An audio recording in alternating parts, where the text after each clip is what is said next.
समाजवादी का जलसा हुआ, अलीगढ़ का 10 साल का एमएलए, उसका नाम क्या है? जमीरुल्लाह। अब ऐसा हम कर रहे हैं। अब बाबर आ गया ऐसा, तो मैं ढक लूं बाबर को ऐसा? बोलो आप। तो मैं होता आजा बाबर तू भी। मगर जैन ने क्या किया? जमीरुल्लाह को बोला पीछे हट।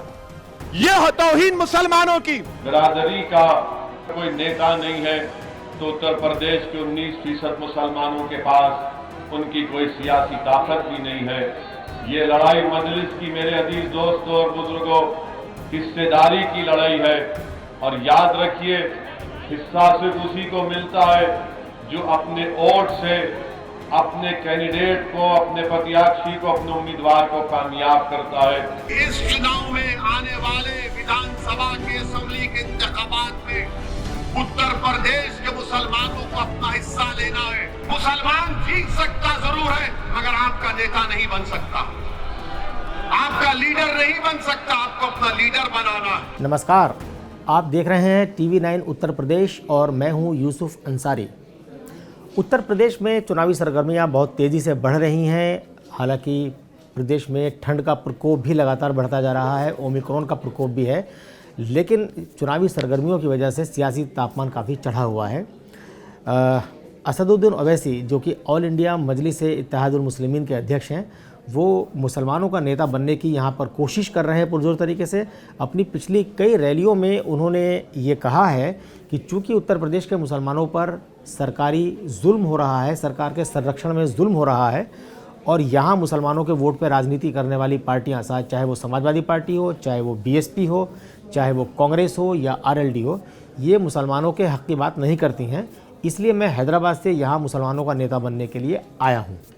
और इस बात को वो कई बार दोहरा चुके हैं और वो कहते हैं कि साहब, अगर मुसलमान इन तमाम पार्टियों को छोड़ के उनकी पार्टी के उम्मीदवारों को वोट दें, क्योंकि वो 100 सीटों पर चुनाव लड़ने का दावा कर रहे हैं, तो उत्तर प्रदेश में पहली बार एक मुस्लिम उप मुख्यमंत्री भी बनाया जा सकता है। असदुद्दीन ओवैसी मुसलमानों का नेता बनना चाहते हैं उत्तर प्रदेश में, इसमें किसी को आपत्ति नहीं होनी चाहिए। ये उनका कॉन्स्टिट्यूशनल राइट है, संवैधानिक अधिकार उनका है, वो कर सकते हैं। पिछली बार भी उनके उम्मीदवारों ने उन्होंने चुनाव लड़ा था, यूपी के अंदर 38 सीटों पर चुनाव लड़ा था। सिर्फ एक सीट, संभल की सीट, जहाँ पर कि समाजवादी पार्टी के सांसद शफीकुर रहमान बर्क के बेटे उनके उम्मीदवार थे, वो 60,000 वोट पाए थे। बाकी 37 की 37 सीटों पर उनके उम्मीदवारों की ज़मानत जब्त हुई थी। उत्तर प्रदेश की अगर हम बात करें, इतिहास क्या है, क्या मिजाज है उत्तर प्रदेश के मुसलमानों का, तो उसमें हम देख पाएंगे, इस चीज़ को समझ पाएंगे कि ओवैसी का सपना साकार होगा या इसी चुनाव में चकनाचूर होकर बिखर जाएगा। आज़ादी के बाद उत्तर प्रदेश के जो 17 विधानसभा चुनाव हुए हैं, वो ये बताते हैं कि मुसलमानों ने कभी किसी मुसलमान को अपना नेता नहीं माना। हमेशा उन्होंने एक धर्मनिरपेक्ष विकल्प चुना है। आज़ादी के बाद 20 साल तक लगातार एक छात्र राज था कांग्रेस का, तो सब कांग्रेस को पसंद करते थे, लिहाजा मुसलमान भी कांग्रेस को उस वक्त सबके साथ वोट देता था। जब कांग्रेस के खिलाफ हवा बही और चौधरी चरण सिंह निकले, तो मुसलमानों ने भी चौधरी चरण सिंह को अपना नेता माना। उसी ज़माने में मुसलमानों का अलग से नेता बनने की पहली कोशिश उत्तर प्रदेश में की थी डॉक्टर जलील फरीदी, जो कि लखनऊ के रहने वाले थे, डॉक्टर थे, वैसे तो हार्ट स्पेशलिस्ट थे, लेकिन टीबी का भी इलाज करते थे। वो सोशलिस्ट आंदोलन से जुड़े रहे, उससे पहले आज़ादी की लड़ाई में वो रहे। उन्होंने 1968 में मुस्लिम मजलिस नाम की एक पार्टी बनाई और इस पार्टी ने 1969 में पहली बार चुनाव लड़ा। सिर्फ 2 सीटों पर चुनाव लड़ा था, दोनों सीटों पर उनकी ज़मानत जब्त हुई उनके उम्मीदवारों की, और सिर्फ 3,400 वोट मिले। उसके बाद जलील फरीदी साहब को लगा कि मुसलमान उन्हें अपना नेता नहीं मानेंगे, तो उन्होंने चौधरी चरण सिंह के साथ टाई अप किया। भारतीय क्रांति दल उस वक्त चौधरी चरण सिंह की पार्टी थी, और 1974 का चुनाव उन्होंने भारतीय क्रांति दल के टिकट पर अपने उम्मीदवारों को लड़ाया। तो ऐसा दावा किया जाता है कि उस वक्त मुस्लिम मजलिस के 12 मुस्लिम विधायक जीते थे, और ये एक बड़ी संख्या थी और अब तक की बड़ी संख्या है लेकिन वो भारतीय क्रांति दल के टिकट पर जीते थे, न कि मुस्लिम मजलिस के टिकट पर। एक फ़ायदा उस वक्त ये हुआ कि डॉक्टर जलील फरीदी ने जो मुद्दे उठाए थे मुसलमानों से संबंधित, उन मुद्दों को उस वक्त की तमाम राजनीतिक पार्टियों ने अपने चुनाव के घोषणा पत्र में जगह दी, सरकारों ने उस पर फैसले किए। तो ये कह सकते हैं कि एक हद तक जलील फरीदी उस वक्त की राजनीति को प्रभावित करने में कामयाब रहे थे और मुसलमानों के बीच एक अच्छी पैठ उन्होंने बनाई थी। वो लेकिन उनकी जो राजनीति थी, उनकी एक सेकुलर राजनीति थी, वो हिंदू समाज के और मुस्लिम समाज का जो सामाजिक रूप से पिछड़ा तबका है, उस तबके को एक साथ लेकर चलना चाहते थे। इसके उलट असदुद्दीन ओवैसी खांटी धार्मिक राजनीति कर रहे हैं, धर्म के आधार पर राजनीति कर रहे हैं, और वो जिस तरह से बीजेपी हिंदुओं को एकजुट करके इस देश को हिंदू राष्ट्र बनाना चाहती है, उसी तरह असदुद्दीन ओवैसी सिर्फ मुस्लिम राजनीति कर रहे हैं, वो मुसलमानों की एकजुटता की बात कर रहे हैं। तो पिछले दिनों उन्होंने डॉक्टर जलील फरीदी को याद किया था उनके जन्मदिन पर, और तब मैंने लिखा भी था कि अगर उनकी विचारधारा से वो सहमत नहीं है तो उनका याद करना एक रस्म है, इससे ज़्यादा कुछ नहीं है। 1995 में जब मायावती ने अपने सरकार के शिक्षा मंत्री डॉक्टर मसूद को पार्टी से बेइज्जत करके निकाला, तब डॉक्टर मसूद ने मुसलमानों को एकजुट करके एक पॉलिटिकल फोर्स बनाने की कोशिश की, और इस कोशिशों को कामयाब करने के लिए, अंजाम तक पहुंचाने के लिए उन्होंने एक पार्टी बनाई जिसका नाम था नेशनल लोकतांत्रिक पार्टी। उनके साथ जज्बात में बहकर जौनपुर से बीएसपी के विधायक थे अरशद खान, वो भी उनके साथ आ गए और दोनों ने मिलकर पार्टी चलाई। 1996 का विधानसभा चुनाव इस पार्टी ने नहीं लड़ा, लेकिन 2002 का चुनाव लड़ा। 130 सीटों पर अपने उम्मीदवार उतारे, जिनमें उनका एक विधायक जीता, और बाकी 126 सीटों पर उनके उम्मीदवारों की जमानत जब्त हुई। यानी पार्टी को पता चल गया कि वो कितने पानी में है। लाख कोशिश करने के बावजूद डॉक्टर मसूद और अरशद खान मुसलमानों के नेता बनने में नाकाम रहे। उसके बाद 2008 में नया डेवलपमेंट शुरू हुआ, जब इसी नेशनल लोकतांत्रिक पार्टी में उपाध्यक्ष रहे और पार्टी के एक बड़े फंडर रहे जो पार्टी को पैसा मुहैया कराते थे चुनाव लड़ने के लिए, डॉक्टर अयूब। उन्होंने पीस पार्टी बनाई, और पीस पार्टी बना के 2009 के लोकसभा चुनाव में एक अच्छा खासा वोट, 5 लाख वोट उन्होंने इकट्ठा किया, और एक सीट पर उन्हें करीब करीब 1 लाख के आसपास वोट मिला था। तो चर्चा में आए। फिर बाद में बाई इलेक्शन, 2 उत्तर प्रदेश के बाई इलेक्शन हुए विधानसभा के, उसमें पीस पार्टी को बड़ा अच्छा वोट मिला, सेकंड नंबर पर आई, तो उनकी एक हवा बन गई। 2012 के चुनाव में पीस पार्टी एक बड़े फैक्टर के रूप में उभरी, और ऐसा लगा था कि डॉक्टर अयूब एक बड़े नेता बन के उभरेंगे, लेकिन चुनाव के बाद उनका सितारा भी डूब गया, सूरज उनका अस्त हो गया।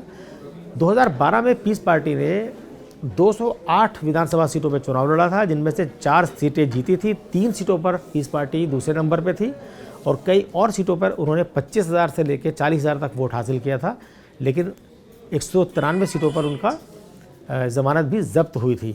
एक चीज़ और, 2007 में बड़ा महत्वपूर्ण एक डेवलपमेंट है उत्तर प्रदेश के चुनाव में, जब दिल्ली की जामा मस्जिद के इमाम अहमद बुखारी को लगा कि वो मुसलमानों के नेता बन सकते हैं, उन्होंने कई छोटी छोटी पार्टियों को मिलाकर एक पार्टी बनाई जिसका नाम था UPUDF, यानी Uttar Pradesh United democratic front. और इन्होंने भी 54 सीटों पे चुनाव लड़ा, सिर्फ एक सीट जीती, याकूब कुरैशी मेरठ से जीते थे, लेकिन जैसे ही चुनावी नतीजा आया उन्होंने मायावती की शरण में जाने का ऐलान कर दिया, और उसके बाद UPUDF ने आगे कोई चुनाव नहीं लड़ा। यानी बुखारी साहब ने भी हार मान ली कि उत्तर प्रदेश के मुसलमानों के नेता वो नहीं बन सकते। उत्तर प्रदेश के मुसलमानों ने बुखारी साहब को भी अपना नेता मानने से साफ इनकार कर दिया। अब पिछले 2 चुनाव से असदुद्दीन ओवैसी उत्तर प्रदेश में खाता खोलने की कोशिश कर रहे हैं। पिछले चुनाव में जैसा कि मैंने बताया था कि एक सीट, संभल की सीट पर उन्हें 60,000 से ज़्यादा वोट मिले थे, लेकिन बाकी सीटों पर उनकी ज़मानत जब्त हुई थी। अब इस चुनाव में वो 100 सीटों पर चुनाव लड़ने का दावा कर रहे हैं। पहले उनका ओम प्रकाश राजभर की पार्टी सुहेल देव भारतीय समाज पार्टी के साथ गठबंधन हुआ था, और ओम प्रकाश राजभर तो ओवैसी को उत्तर प्रदेश का मुख्यमंत्री तक बनाना चाहते थे। ये अलग बात है कि बाद में उन्हें लगा कि उत्तर प्रदेश का मुख्यमंत्री अखिलेश यादव को बनाया जाए, तो अपनी हिस्सेदारी वो अखिलेश यादव के साथ ले गए, और जो उन्होंने भागीदारी संकल्प मोर्चा बनाया था वो मोर्चा उन्होंने छोड़ दिया। अब असदुद्दीन ओवैसी अकेले ताल ठोक रहे हैं, 100 सीटों पर चुनाव लड़ने का दावा कर रहे हैं। कितनी पर लड़ेंगे ये चुनाव के नतीजे बताएंगे, कितने वोट उन्हें मिलेंगे बताएंगे। लेकिन अब तक का इतिहास ये रहा है कि जो मुस्लिम नेता आते हैं, जो जज्बाती भाषण देते हैं, मुसलमान उनके भाषण सुनने जाते ज़रूर हैं, उनकी जज्बाती बातों पर तालियां भी खूब पीटते हैं, लेकिन जब वोट देने का नंबर आता है, जब वोट देने का वक्त आता है, तो मुसलमान की प्राथमिकता होती है, वो तरजीह देते हैं प्रदेश के सेकुलर नेतृत्व को। बीजेपी के साथ मुसलमानों का 36 का आंकड़ा शुरू से है, क्योंकि बीजेपी भी मुसलमानों को पसंद नहीं करती। बीजेपी के तमाम बड़े बड़े नेता मुसलमानों के खिलाफ जहर उगलते हैं और इस तरह के बयान देते हैं जिससे मुसलमान चिढ़ता है। लिहाजा मुसलमान तरजीह देता है उस पार्टी को वोट देने की जो बीजेपी को हरा रही होती है। ये अब तक कॉमन है। ये अलग बात है कि बीजेपी को हराते हराते मुसलमानों ने बीजेपी को 350 सीटों तक, 325 सीटों तक पहुंचा दिया है, लेकिन इस चुनाव में भी वही कहानी दोहराई जाएगी कि मुसलमानों की पसंद या तो समाजवादी पार्टी होगी, या बीएसपी होगी, या कांग्रेस होगी, या फिर आरएलडी होगी। अगर इक्का दुक्का सीट पर असदुद्दीन ओवैसी चुनाव जीत भी जाते हैं तो उससे कोई ख़ास फ़र्क नहीं पड़ेगा। जैसे बिहार में 5 सीटें जीतने के बाद कोई ख़ास फ़र्क नहीं पड़ा, या पश्चिम बंगाल में उनका डब्बा हो गया। उत्तर प्रदेश का चुनाव असल में असदुद्दीन ओवैसी की आगे की राजनीति भी तय करेगा।